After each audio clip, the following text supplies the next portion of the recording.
The NFL ratings are down in 2016 according to Fox Sports and the Washington Post. Though there isn't a real reason from the experts, we fans are the ones who have stopped watching.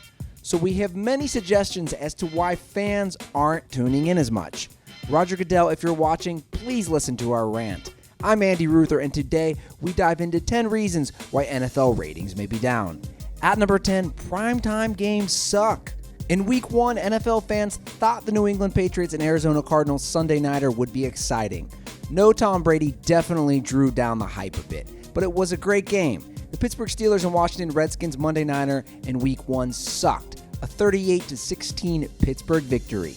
And why was putting the 49ers and Rams in the late Monday Nighter even a good idea?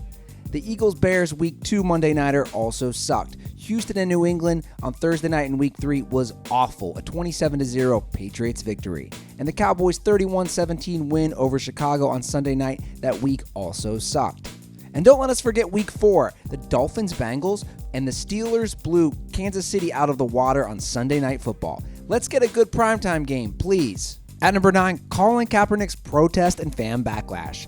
49ers quarterback Colin Kaepernick has drawn controversy for kneeling during the national anthem, saying he wouldn't stand for a country that oppresses black people. This caused outrage across the country.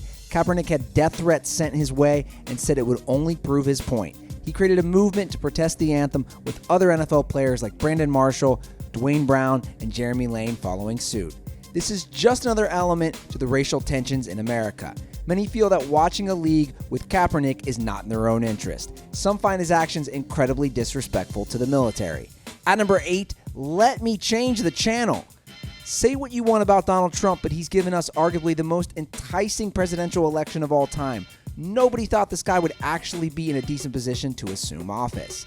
As he and Hillary Clinton went head-to-head during debates, many fans probably felt more inclined to watch them than the New York Giants and Green Bay Packers on Sunday Night Football in Week 5. Also, the intense finish to the 2016 MLB season, plus the playoffs, are surely more exciting to fans than the majority of NFL games.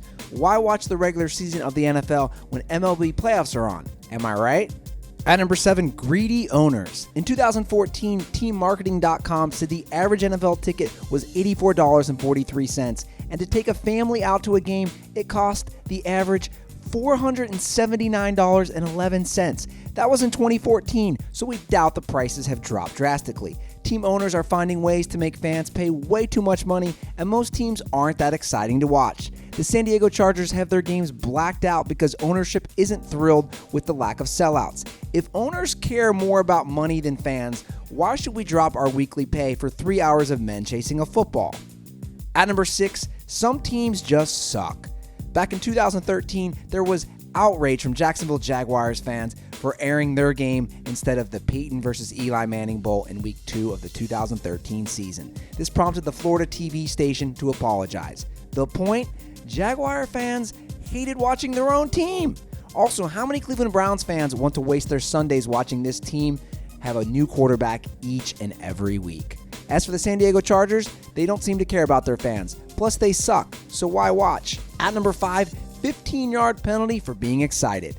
These NFL players dedicate their whole lives trying to make it in the pros. But nowadays, if a guy comes up with a creative touchdown celebration, he gets a 15-yard penalty for it. If he trash talks or showboats, it's an unsportsmanlike or taunting penalty.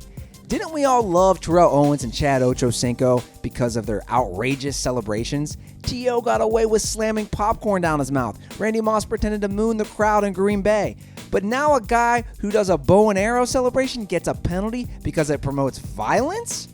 This is taking the fun out of football. How are we supposed to have any fun watching it? At number 4, the rule changes.